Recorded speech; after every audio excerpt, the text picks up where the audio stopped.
Hello students, welcome to my channel. Students, इस video में हम पढ़ने वाले हैं प्रोजेक्टाइल। बहुत अच्छे से डिस्कस करेंगे प्रोजेक्टाइल मोशन को। सबसे पहले मन में एक ख्याल आता है कि भाई प्रोजेक्टाइल क्या होता है, हम किसको प्रोजेक्टाइल बोलते हैं। सो स्टूडेंट्स, यानी कोई भी body, any body set to be projectile, यानी किसी भी बॉडी को हम प्रोजेक्टाइल कह सकते हैं। कब कहेंगे? देखिए, मान लीजिए किसी बॉडी को हमने किसी इनिशियल वेलोसिटी से हॉरिजेंटल डायरेक्शन के साथ किसी एंगल पर थ्रो कर दिया है। यानी हॉरिजेंटल डायरेक्शन के साथ कुछ एंगल थीटा बनाते हुए, यानी हमने बोला इसको एक्स एक्सिस, हॉरिजेंटल डायरेक्शन को हम बोल देते हैं एक्स एक्सिस, उस पर कुछ एंगल बनाते हुए इसको प्रोजेक्ट कर दिया है, थ्रो कर दिया है। राइट। उसका मोशन कैसा होगा बच्चे? वो किस तरह जाएगी? वो इस तरह जाएगी बॉडी। राइट। और यहाँ पर आकर अर्थ को हिट कर देगी, यहाँ पर आकर सरफेस को हिट कर देगी। इनिशियली उसको किसी इनिशियल वेलोसिटी से थ्रो किया गया है। नंबर वन बात, इनिशियल वेलोसिटी से इसको थ्रो किया गया है, कुछ पॉजिटिव इनिशियल वेलोसिटी से, प्लस किसी एंगल पर किया गया है, at some angle, at some angle with horizontal direction, with horizontal direction. Right. And it is moved, and it is allowed to move in two dimension. यानी motion कैसा है बच्चे? अभी अच्छे से डिस्कस करेंगे। मोशन कैसा है? 2D मोशन है, and it is allowed to move on two dimension under the effect of, under the effect of gravity alone। अगर ये कंडीशन है तब हम कहेंगे कि बॉडी क्या है? एक प्रोजेक्टाइल है। समझते हैं, दोबारा समझिए अच्छे से। किसी बॉडी को इनिशियल वेलोसिटी से प्रोजेक्ट किया गया किसी एंगल पर, एंगल बनाया हुआ है हॉरिजॉन्टल के साथ, तो बॉडी इस तरह अलग अलग पॉइंट्स पर पहुंचते हुए धीरे धीरे धीरे धीरे वो इस तरह का पाथ फॉलो करते हुए दोबारा आकर अर्थ पर इस तरह यहाँ पर हिट करती है। मान लीजिए उसको ओ पॉइंट से फेंका गया था और वो सी पॉइंट पर आकर यहाँ पर दोबारा हिट कर रही है। बच्चे यहाँ पर एक चीज आप नोट करेंगे, जब उसको फेंका गया किसी एंगल पर, उस समय उसकी वेलोसिटी के दो कंपोनेंट थे। एक हॉरिजेंटल कंपोनेंट जिसको हम कहेंगे यू कोस थीटा, आप फैक्टर्स में बहुत अच्छे से समझ चुके हैं, और एक हो जाएगा बच्चे you sine theta, vertical component. इन्हीं दोनों कंपोनेंट की वजह से बॉडी टू डायमेंशन मोशन जो है यहाँ पर करती है। जैसे देखिए, ऊपर की तरफ भी जा रही है और आगे भी बढ़ रही है, ऊपर भी जा रही है आगे भी बढ़ रही है। फाइनली एक पॉइंट पर अब क्या हुआ, उसकी जो वर्टिकल कंपोनेंट है वेलोसिटी का, वो क्या हो गया बच्चे? वो क्या हो गया? जीरो हो गया फाइनल पॉइंट पर जाकर। फिर दोबारा देखिए, वो डाउनवर्ड डायरेक्शन में आना शुरू कर दिया है उसने। क्यों? क्योंकि यहाँ पर ग्रेविटी एक्ट कर रही है, एक्सेलरेशन ड्यू टू ग्रेविटी है डाउनवर्ड डायरेक्शन में। राइट। कैसा मोशन है? 2D मोशन है। ये बहुत जरूरी है, प्रोजेक्टाइल में 2D मोशन होना बहुत जरूरी, मैंडेटरी है। यानी अगर 2D मोशन नहीं है तो उसको हम प्रोजेक्टाइल नहीं बोलेंगे। बात समझ में आ रही है? यहाँ पर हमने हॉरिजॉन्टल डायरेक्शन को एक्स एक्सिस मान लिया है, मान लीजिए। वर्टिकल डायरेक्शन को अगर हमने यहाँ पर बच्चे वाई एक्सिस मान लिया है, ये मोशन कैसा हुआ? ये मोशन किस में हुआ बच्चे? ये मोशन एक्स वाई प्लेन में हुआ। यानी बॉडी जो है वो एक्स वाई प्लेन में मूव कर रही है। 2D मोशन है यहाँ पर। राइट। 2D होना बहुत जरूरी है। क्यों? समझते हैं। मान लीजिए हमने किसी बॉडी को ऊपर की तरफ थ्रो किया इस तरह से, वो बॉडी ऊपर की तरफ सीधा ऊपर जाएगी, किसी फाइनल पॉइंट पर पहुंचेगी जहां पर उसकी वेलोसिटी क्या हो जानी है? जीरो हो जानी है, क्योंकि डाउनवर्ड डायरेक्शन में ग्रेविटी एक्ट कर रही है। फिर दोबारा वो वापस आएगी इस तरह। तो मोशन कैसा है बच्चे? वन डायमेंशन में। तो क्या हम इसको प्रोजेक्टाइल बोलेंगे इस बॉडी को? नहीं बोलेंगे, क्योंकि यहाँ पर मोशन वन डायमेंशन में है, टू डायमेंशन में नहीं है। तो जहां पर मोशन टू डायमेंशन में होता है ना, हमने बॉडी को एक एंगल पर थ्रो किया होता है, किसी इनिशियल वेलोसिटी से थ्रो किया होता है ना, और बॉडी जो मूव कर रही है उस पर सिर्फ ग्रेविटी का इफेक्ट है। वहां पर कोई एयर का रेजिस्टेंस नहीं है, कोई और ऐसा फोर्स नहीं है जो वहां पर उसके मोशन का अपोज कर रहा हो या उसका सपोर्ट कर रहा हो। राइट। इस तरह का मोशन जो है प्रोजेक्टाइल मोशन कहलाता है। बेसिकली दो तरह के यहाँ पर हम प्रोजेक्टाइल पढ़ने वाले हैं, हॉरिजॉन्टल प्रोजेक्टाइल और एंगुलर प्रोजेक्टाइल। आगे जाकर हम डिस्कस करेंगे, इन डिटेल डिस्कस करेंगे। तो बच्चे यहाँ पर अगर आपसे कोई पूछे कि भाई कुछ एग्जाम्पल्स हमें बताइए, कि प्रोजेक्टाइल मोशन के कुछ एग्जाम्पल्स हमें बताइए, क्या हो जाएंगे एग्जाम्पल्स बच्चे? जैसे एक एग्जाम्पल हम बता सकते हैं, a bullet fired from a gun. A bullet from gun, यानी अगर आप गन से किसी बुलेट को फायर कर देते हैं, है ना, a bullet fired from gun. दूसरा, hammer thrown by an athlete, एक एथलीट है, उसने हैमर को थ्रो किया है, तो ये भी क्या है, एक प्रोजेक्टाइल मोशन की तरह ही होगा, प्रोजेक्टाइल ही होगा वो, राइट। आपने अपनी खिड़की से कुछ चीज फेंक दी है, एंड योर बॉडी थ्रॉन, या an object thrown from window, है ना। अब विंडो से आगे कितनी दूर जाकर वो गिरेगी, है ना, कितनी मैक्सिमम हाइट पर वो पहुंचेगी, ये सारी चीजें हम यहाँ पर डिस्कस करने वाले हैं प्रोजेक्टाइल में। यही हमारा यहाँ पर टॉपिक ऑफ इंटरेस्ट होगा बच्चे। सो आप इसी तरह बाकी एग्जांपल्स भी आप यहाँ पर बनाइए, जो भी आपने देखा हो, जो भी कोई चीज़ 2D में मूव करती है, एक बार हम फेंक देते हैं और वो मूव करती है, राइट। सो जब भी हम प्रोजेक्टाइल बच्चे स्टडी करेंगे, तो ध्यान देना, यहाँ पर हम कुछ एजम्पशंस मेड करते हैं, हम कुछ एजम्पशंस लेकर चलते हैं बच्चे। वो एजम्पशंस क्या हैं यहाँ पर, यहाँ पर एक क्वेश्चन भी बनता है, what are the assumptions made in the study of projectile. तो नेक्स्ट क्वेश्चन होगा, नेक्स्ट टॉपिक होगा हमारा assumptions.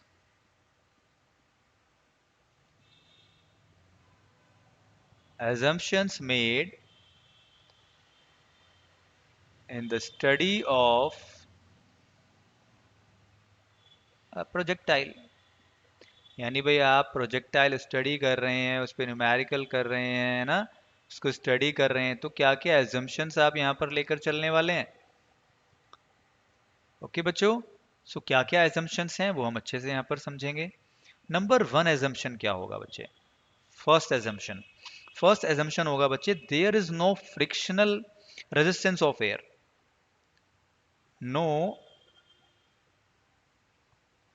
Frictional resistance of air, यानी एयर का यहाँ पर कोई इफेक्ट नहीं होगा प्रोजेक्टाइल मोशन पर, राइट बच्चे। हम एयर के फ्रिक्शन को या एयर का जो फोर्स है यहाँ पर हम उसको इंक्लूड नहीं करेंगे। नंबर टू क्या होगा, there is no effect of rotation and curvature of earth. भाई अर्थ के कर्वेचर का और उसके रोटेशन का यहाँ पर कोई इफेक्ट हम मान के नहीं चलेंगे, क्योंकि हम उसके इफेक्ट को नेग्लिजिबल मान लेते हैं। थर्ड क्या होगा बच्चे, the acceleration due to gravity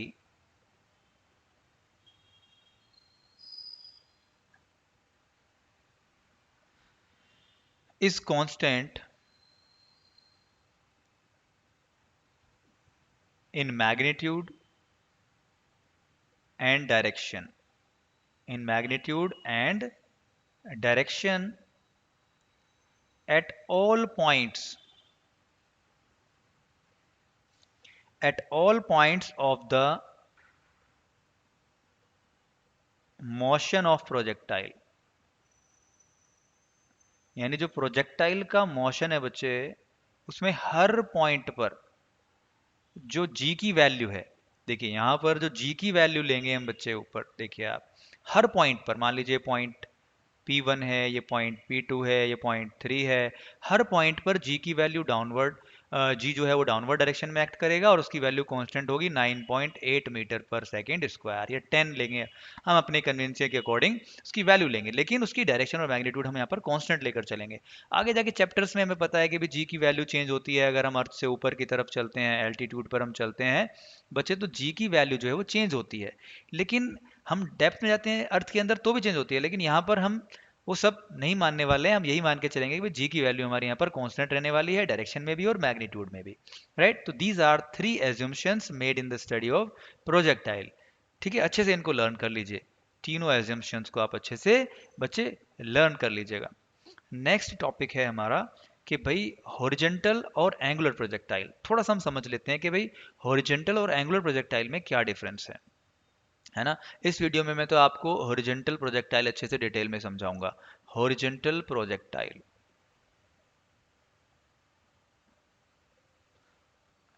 right बच्चे। तो एक होता है बच्चे हॉरिजेंटल प्रोजेक्टाइल और दूसरा होता है एंगुलर प्रोजेक्टाइल। दूसरा होता है बच्चे एंगुलर प्रोजेक्टाइल। राइट, समझते हैं एंगुलर प्रोजेक्टाइल और हॉरिजॉन्टल प्रोजेक्टाइल क्या होते हैं। मान लीजिए बच्चे किसी हाइट से, लेट्स से कोई हाइट है, ग्राउंड से ऊपर हाइट है, इस हाइट पर ऊपर जाकर हम किसी बॉडी को हॉरिजॉन्टल डायरेक्शन में यू वेलोसिटी से थ्रो करते हैं। तो हॉरिजॉन्टल डायरेक्शन को हम हमेशा एक्स एक्सिस मान के चलते हैं बच्चे, है ना, और वर्टिकल को हम मान के चलते हैं वाई डायरेक्शन, वाई एक्सिस। तो इस तरह हम प्रोजेक्ट कर देते हैं हाइट पर ऊपर जाकर यू वेलोसिटी से इसको हॉरिजॉन्टल डायरेक्शन में प्रोजेक्ट करते हैं। तो क्या ये सीधी जाएगी? नहीं, ये धीरे धीरे धीरे धीरे बैंड करना शुरू कर देगी और इस तरह आकर किसी सी पॉइंट पर, से हमने कहा सी पॉइंट पर आकर ये ग्राउंड को हिट करती है। आई बात समझ में? इनिशियली ओ पॉइंट से इसको प्रोजेक्ट किया गया था हॉरिजॉन्टल डायरेक्शन में, लेकिन ये सी पॉइंट पर आकर नीचे आकर हिट करती है। इस तरह का पाथ ये बनाती है, इस तरह की ट्रेजेक्टरी ये फॉलो करती है। तो इस तरह की जो बॉडी ने जो यहाँ पर मोशन किया है, हॉरिजॉन्टल प्रोजेक्टाइल है ये। इसको हम क्या बोलेंगे? हॉरिजॉन्टल प्रोजेक्टाइल, क्योंकि हमने इनिशियली इसको बच्चे हॉरिजॉन्टल डायरेक्शन में प्रोजेक्ट किया था। और इसका मोशन कैसा होगा? पैराबोलिक होगा। आगे जाकर हम ये प्रूव भी करेंगे। अच्छा, एंगुलर प्रोजेक्टाइल की बात करते हैं। एंगुलर प्रोजेक्टाइल में क्या है बच्चे कि ये हमारी हॉरिजॉन्टल डायरेक्शन है। हमने किसी पॉइंट ओ से, मान लीजिए किसी बॉडी को, जैसे हमने ऊपर पढ़ा, एक एंगल थीटा बनाते हुए हॉरिजॉन्टल से यू वेलोसिटी से प्रोजेक्ट किया, तो ये बॉडी कुछ इस तरीके का पाथ फॉलो करती है और यहाँ पर आकर ग्राउंड पे अगेन ये हिट कर जाती है आर दूरी पर, जिसको हम बोल देते हैं इसका रेंज। राइट बच्चे? सो इस तरह का जो प्रोजेक्टाइल होता है इसको हम बोलते हैं एंगुलर प्रोजेक्टाइल, क्योंकि हमने किसको किसी ग्राउंड के साथ हॉरिजॉन्टल डायरेक्शन के साथ किसी एंगल पर प्रोजेक्ट किया है। राइट, यहाँ पर इसको हॉरिजॉन्टल डायरेक्शन में प्रोजेक्ट किया था किसी हाइट से। राइट, तो यहाँ पर भी इसकी रेंज क्या थी? ये बच्चे इसकी रेंज थी। तो दोनों प्रोजेक्टाइल में क्या डिफरेंस है आप अच्छे से समझ लीजिए। हॉरिजॉन्टल प्रोजेक्टाइल हम किसको बोलते हैं और एंगुलर प्रोजेक्टाइल हम किसको बोलते हैं। इस वीडियो में हम अच्छे से हॉरिजॉन्टल प्रोजेक्टाइल को ही स्टडी करेंगे। सो चलिए बच्चे, जल्दी से आप नोटबुक, अगेन अगर आपने अभी भी नहीं लिया है तो आप नोटबुक ले लीजिए। अच्छे से बच्चे हम यहाँ पर इसको स्टडी करेंगे हॉरिजॉन्टल प्रोजेक्टाइल को। तो हम हेडिंग डाल लेते हैं अच्छे से, अच्छा सा सुंदर सा हेडिंग डाल लेते हैं, हॉरिजॉन्टल प्रोजेक्टाइल। Horizontal projectile. अब इसमें हम क्या स्टडी करने जा रहे हैं बच्चे हॉरिजॉन्टल प्रोजेक्टाइल में? ऐसा हम अलग से और क्या स्टडी करने जा रहे हैं? समझ तो हम गए हैं हॉरिजॉन्टल प्रोजेक्टाइल क्या होता है। तो बच्चे हम स्टडी करने जा रहे हैं कि किसी हाइट पर जाकर अगर हम किसी बॉडी को हॉरिजॉन्टली थ्रो करते हैं किसी वेलोसिटी, तो वो कितना आगे जाएगा, कितना टाइम लगेगा उसको अर्थ पर आगे जाके हिट करने में, है ना, कितने कितने टाइम में वो पहुंचेगा, कितना दूरी पर पहुंचेगा, ये सारी चीजें हम डिस्कस करने वाले हैं बच्चे यहाँ पर। तो चलिए जल्दी से पहले एक अच्छा सा डायग्राम हम बना लेते हैं। तो देखिए बच्चे, यहाँ पर हमने मान लिया है ये एक हाइट h है, जिस हाइट से हम उस प्रोजेक्टाइल को फेंकने वाले हैं, थ्रो करने वाले हैं। राइट, कितनी वेलोसिटी से हम थ्रो फेंकेंगे इसको बच्चे? u वेलोसिटी से हम इसको फेंकेंगे हॉरिजॉन्टल डायरेक्शन में। ये हो गई हॉरिजॉन्टल डायरेक्शन। लेकिन ये बॉडी धीरे धीरे धीरे धीरे कहाँ आएगी? ये सीधी नहीं जाएगी, ये नीचे आएगी। क्यों? क्योंकि यहाँ पर ग्रेविटी है, अर्थ इसको अपनी तरफ अट्रैक्ट कर रही है बच्चे, और ये यहाँ पर आकर हिट करेगी अर्थ को। इस पॉइंट को हम बोल देते हैं सी, और ये पॉइंट हो गया है ओ, और ये हो गया है वाई। राइट, और ये हो गई हमारी वाई एक्सेस, और ये हो गया बच्चे हमारा x axis. So it is moving in x y plane. Right, तो कैसा है? प्रोजेक्टाइल है, हॉरिजॉन्टल प्रोजेक्टाइल है। राइट बच्चे, सो हमने माना है कि ये किसी टाइम पर ये पी पॉइंट पर यहाँ पर पहुंचती है, इसको हमने बोल दिया पी पॉइंट। राइट, तो ये पी पॉइंट पर पहुंची है। सो इस पी पॉइंट पर बच्चे इसकी हॉरिजॉन्टल डायरेक्शन में क्या वेलोसिटी होगी? तो इसकी हॉरिजॉन्टल डायरेक्शन में मैं इसकी वेलोसिटी मान लेता हूँ हॉरिजॉन्टल कंपोनेंट वी एक्स, और वो वी एक्स यू के ही इक्वल होगा जो उसकी इनिशियल वेलोसिटी थी जिससे हमने इसको प्रोजेक्ट किया था, क्योंकि हमने इसको हॉरिजॉन्टल डायरेक्शन में यू वेलोसिटी से प्रोजेक्ट किया है। और हॉरिजॉन्टल डायरेक्शन में बच्चों कोई एक्सेलरेशन नहीं है, कोई फोर्स नहीं है जो उसके उसके उसके मोशन का अपोज कर सके। सिर्फ और सिर्फ किस में है? वर्टिकल डायरेक्शन में है ना, डाउनवर्ड डायरेक्शन में है ए वाई। और वो कितना है बच्चे? वो है जी। यानी वर्टिकल डायरेक्शन में यहाँ पर एक एक्सेलरेशन है, वो है जी। तो इसका मतलब क्या हुआ? सिर्फ और सिर्फ उसकी वर्टिकल जो कंपोनेंट है वेलोसिटी का वही चेंज होगा। इनिशियली इसकी वेलोसिटी जो u है वो क्या है? ux है। अगर मैं इनिशियली uy की बात करूं तो uy कितना है? 0, क्योंकि हमने तो उसको प्रोजेक्ट किया है एक्स एक्सिस के अलोंग। भाई हमने डाउनवर्ड डायरेक्शन में तो उसको कोई स्पीड दी ही नहीं है। राइट। तो इनिशियली उसका जो कंपोनेंट है अलोंग वर्टिकल डायरेक्शन वो जीरो है, लेकिन यहाँ पर जैसे ही वो पी पॉइंट पर पहुंचेगी उसका कुछ वर्टिकल डायरेक्शन में भी वेलोसिटी कंपोनेंट होगा, क्योंकि यहाँ पर ग्रेविटी एक्ट कर रही है, एक्सेलरेशन है। तो यहाँ तक पहुंचते पहुंचते उसमें कुछ वर्टिकल डायरेक्शन में भी वेलोसिटी क्या हो जाएगी कुछ, वो अटेन कर लेगी कुछ वेलोसिटी, राइट। तो पी पॉइंट पर पहुंचने में मान लीजिए उसको कितना समय लगा बच्चों, टी टाइम लगा। हमने कहा उसको टी टाइम लगा पी पॉइंट पर पहुंचने में। और उसने हॉरिजॉन्टल डायरेक्शन में कितना डिस्प्लेसमेंट किया बच्चे, उसने हॉरिजॉन्टल डायरेक्शन में किया एक्स डिस्प्लेसमेंट। और वर्टिकल डायरेक्शन में उतना उसने कितना डिस्प्लेसमेंट किया, उसने किया वाई, राइट बच्चे। सो हमें अगर ये जानना है कि भाई उसने कितना समय लिया पी पॉइंट पर पहुंचने में, अगर उसने एक्स डिस्प्लेसमेंट किया है हॉरिजॉन्टल डायरेक्शन में। सो बच्चे हमें सब कुछ पता है यहाँ पर कि भाई इनिशियल वेलोसिटी कितनी है हॉरिजॉन्टल डायरेक्शन में बच्चे, इनिशियल वेलोसिटी हॉरिजॉन्टल डायरेक्शन में कितनी है, u है। कितना टाइम लिया उसने पी पॉइंट पर पहुंचने में, t टाइम लिया। कितना डिस्प्लेस किया उसने हॉरिजॉन्टल डायरेक्शन में, x डिस्प्लेसमेंट किया। एक्सेलरेशन कितना है हॉरिजॉन्टल डायरेक्शन में, ax है जो कि है जीरो, क्योंकि हॉरिजॉन्टल डायरेक्शन में कोई फोर्स नहीं है जो उसके मोशन का सपोर्ट कर सके या अपोज कर सके, क्योंकि हमने शुरू में एजम्पशन में माना है सिर्फ और सिर्फ ग्रेविटी है यहाँ पर। तो ग्रेविटी सिर्फ उसके वर्टिकल वेलोसिटी के वर्टिकल कंपोनेंट पे एक्ट करेगी, राइट। सो यहाँ पर equation of motion, second equation of motion क्या होती है बच्चे, s equals to u t plus half a t square होती है बच्चे। अब यहाँ पर इसी इक्वेशन में हम s की जगह क्या रख देंगे, हॉरिजॉन्टल डायरेक्शन में हम अप्लाई कर रहे हैं, s की जगह कर देंगे x, u की जगह कर देंगे बच्चे ux, t की जगह टाइम, हाफ a की जगह हम रखेंगे ax, और t की जगह टाइम t का स्क्वायर। अब देखिए बच्चे यहाँ पर ax जीरो है, तो सेकंड टर्म क्या हो जाएगी, जीरो हो जाएगी यहाँ पर। तो बच्चे हो जाएगा x equals to u x, कितना है बच्चे u है, t। तो बच्चे टाइम कितना लगा p पॉइंट पर पहुंचने में, बच्चे कितना टाइम लगा, t equals to x by you.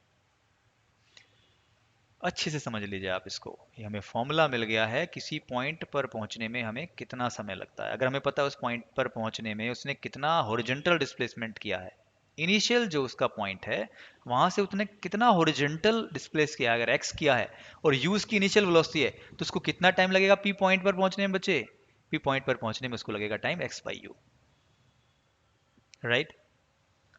चलिए अब इसके हम मोशन को स्टडी करते हैं कि इसका मोशन कैसा है। जैसा कि मैंने शुरू में कहा कि एक पैराबोलिक, हाँ इसका जो पाथ है वो कैसा है, पैराबोलिक पाथ है। तो कैसे प्रूव करें इसको, तो जैसे हमने यहाँ पर हॉरिजॉन्टल डायरेक्शन में इस इक्वेशन ऑफ मोशन को, सेकंड इक्वेशन ऑफ मोशन को यहाँ पर अप्लाई किया है, उसी तरह हम वर्टिकल डायरेक्शन में इसको अप्लाई करने जा रहे हैं। तो वर्टिकल डायरेक्शन में एक्सेलरेशन कितना है बच्चे, सॉरी इनिशियल वेलोसिटी कितनी है यू वाई, वो है जीरो, क्योंकि हमने तो उसको हॉरिजॉन्टल डायरेक्शन में प्रोजेक्ट किया है। वर्टिकल डायरेक्शन में एक्सेलरेशन कितना है, प्लस जी है। कितना समय लगा उसको पी पॉइंट पहुंचने में, टी पॉइंट टी लगा। कितना वर्टिकल डिस्प्लेसमेंट किया उसने, वाई किया है। सो जल्दी से इक्वेशन को यहाँ पर हम अप्लाई कर देते हैं, y equals to u y t plus half a y t square, right बच्चे। इसको आगे कैसे कर सकते हैं, y equals to u y कितना है बच्चे, जीरो है ना। यू वाई इनिशियली उसका जो इनिशियल वेलोसिटी है डाउनवर्ड डायरेक्शन में यू वाई बच्चे, वो तो जीरो है क्योंकि हमने तो उसको ओरिजेंटल डायरेक्शन में प्रोजेक्ट किया है। तो हो जाएगा zero T into half a Y कितना है, जी है बच्चे, हाफ जी टी स्क्वायर।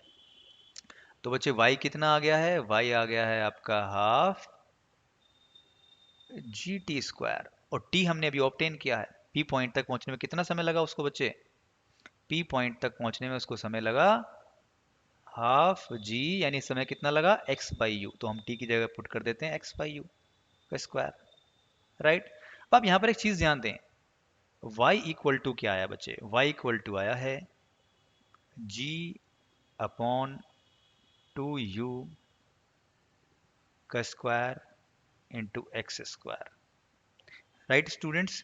क्या आया है आपका, ध्यान से देख लीजिए, g by two u square into x square.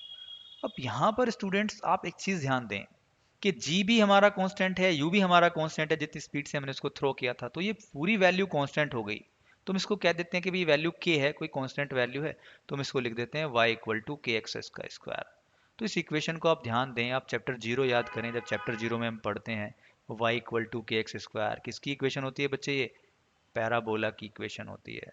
So path कैसा हो गया बच्चे, पैराबोलिक पाथ होता है। हॉरिजेंटल प्रोजेक्टाइल का पाथ कैसा होता है, ट्रेजेक्टरी कैसी होती है बच्चे, पैराबोलिक होती है, parabola. So this is how we prove that the horizontal projectile is a parabola.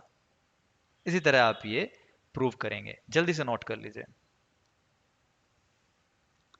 Next students, अब हमारा नेक्स्ट टॉपिक है बच्चे time of flight. Horizontal projectile में हम निकालने वाले हैं टाइम ऑफ फ्लाइट। अब ये टाइम ऑफ फ्लाइट क्या है भाई, टाइम ऑफ फ्लाइट समझते हैं। सो अगर किसी हाइट से बच्चे किसी प्रोजेक्टाइल को अगर फेंका गया ओ पॉइंट से इस तरह हॉरिजॉन्टल डायरेक्शन में, तो उसने अपना पाथ इस तरीके से बनाया और वो इस पॉइंट पर पहुंचा सी पर। तो इस ओ पॉइंट से सी पॉइंट पर पहुंचने में उसने टोटल टाइम कितना लिया, मान लीजिए उसने टोटल टाइम लिया कैपिटल टी। तो कैपिटल टी क्या है बच्चे यहाँ पर, टाइम ऑफ फ्लाइट, राइट। हमें यही यहाँ पर निकालना है in terms of H and initial velocity you, ये सब हमें यहाँ पर मानना है। सो बच्चे यहाँ पर आप ध्यान दें कि भाई वर्टिकल डायरेक्शन में बच्चे उसने कितना डिस्प्लेस किया,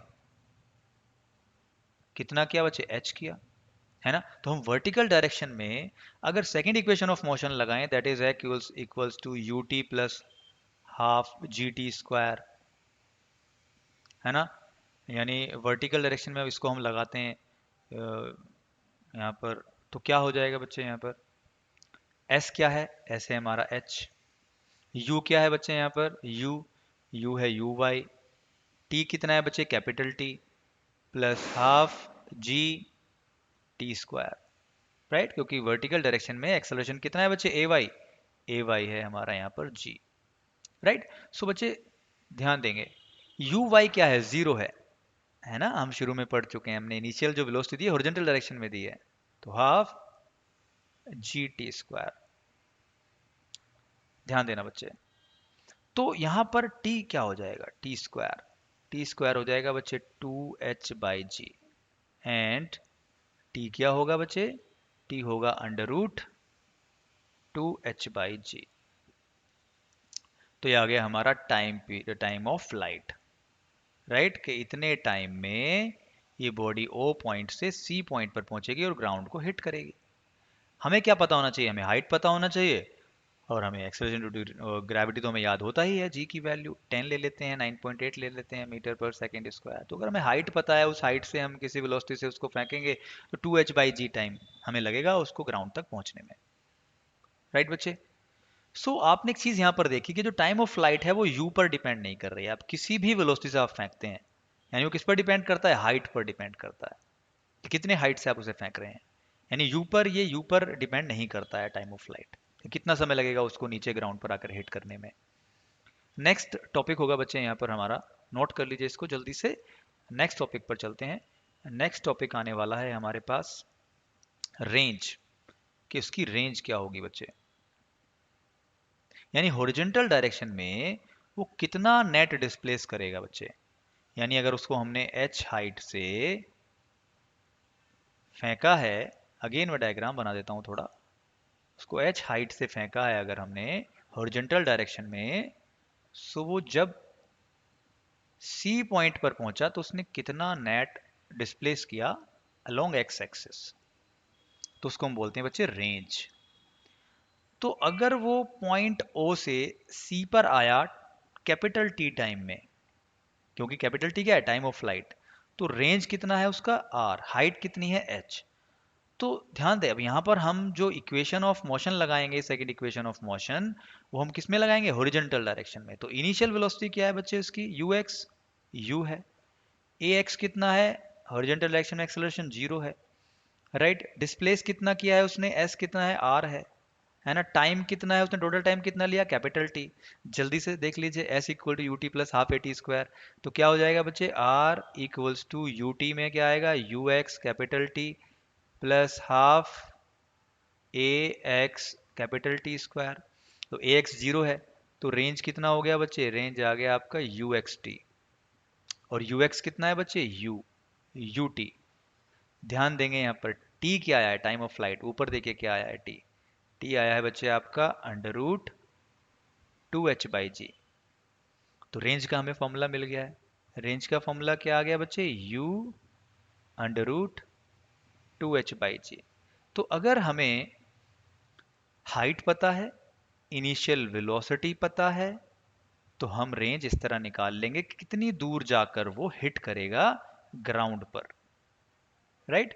कितनी दूर जाकर वो ग्राउंड पर जाकर आगे हिट करने वाला है अगर हम उसको किसी हाइट से फेंकते हैं। तो ये हाइट पर भी डिपेंड करता है, और इनिशियल वेलोसिटी जितना हम ओरिजिनल डायरेक्शन में उसको दे रहे हैं, जिस वेलोसिटी में थ्रो कर रहे हैं, उस पर भी डिपेंड करता है बच्चे, है ना।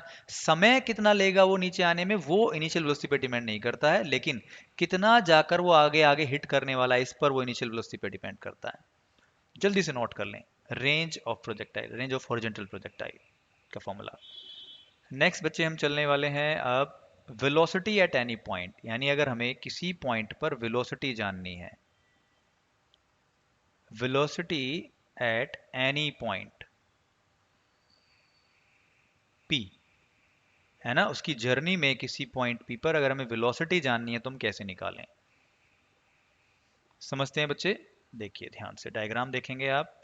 सबसे पहले लेट्स से हमने कहा कि भाई एक हाइट पर हमने किसी प्रोजेक्टाइल को यहाँ से थ्रो किया हॉरिजॉन्टल डायरेक्शन में u वेलोसिटी से, ये हाइट h है बच्चे, राइट।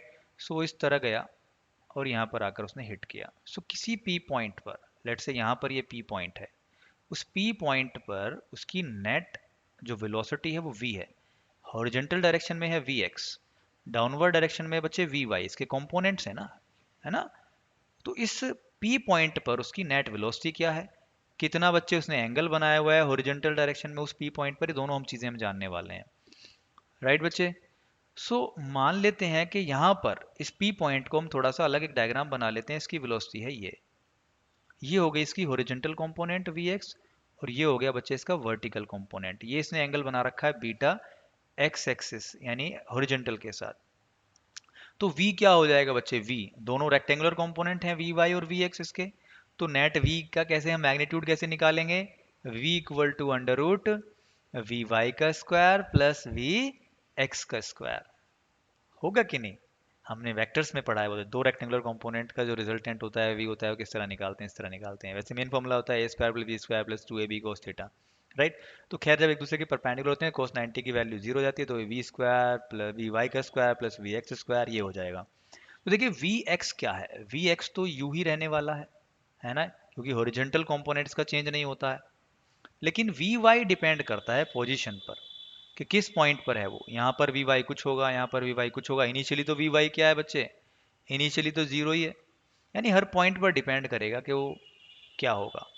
तो वी वाई क्या होगा यहाँ पर पी पॉइंट पर, वो हम फर्स्ट इक्वेशन से जानेंगे, v equals to u plus a t. तो हम वर्टिकल डायरेक्शन में अप्लाई करते हैं, वी वाई क्या हो जाएगा, v y equal to u y, यानी initial velocity vertical velocity, initial vertical velocity, acceleration in vertical direction और टी।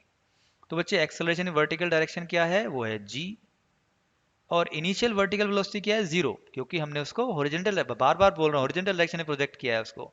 t लगा टाइम, तो बच्चे वी वाई क्या आ गया, वी वाई है जी टी, राइट। इसी वी वाई को हम पुट करने वाले हैं यहाँ पर इस फॉर्मूले में, राइट। तो वी वाई हो गया बच्चे जी टी, यानी ये हो जाएगा जी स्क्वायर टी स्क्वायर, और वी एक्स हो जाएगा यू का स्क्वायर।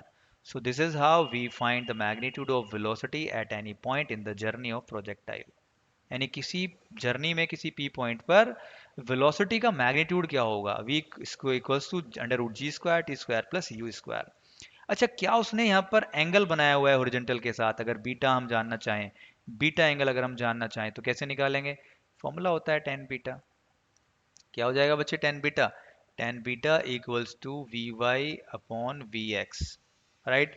और वी वाई कितना है बच्चे, वी वाई हमारा यहाँ पर है जी टी, और वी एक्स है बच्चे u।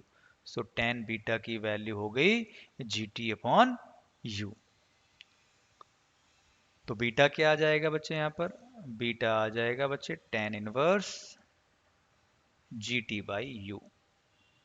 यानी हमने देखा कि जो एंगल है वो भी टाइम के साथ साथ चेंज हो रहा है, क्योंकि इसके एक्सप्रेशन में यहाँ पर टाइम आ गया है ना। और इनिशियल वेलोसिटी पर भी डिपेंड करता है ना, क्योंकि वो हमारी कांस्टेंट है।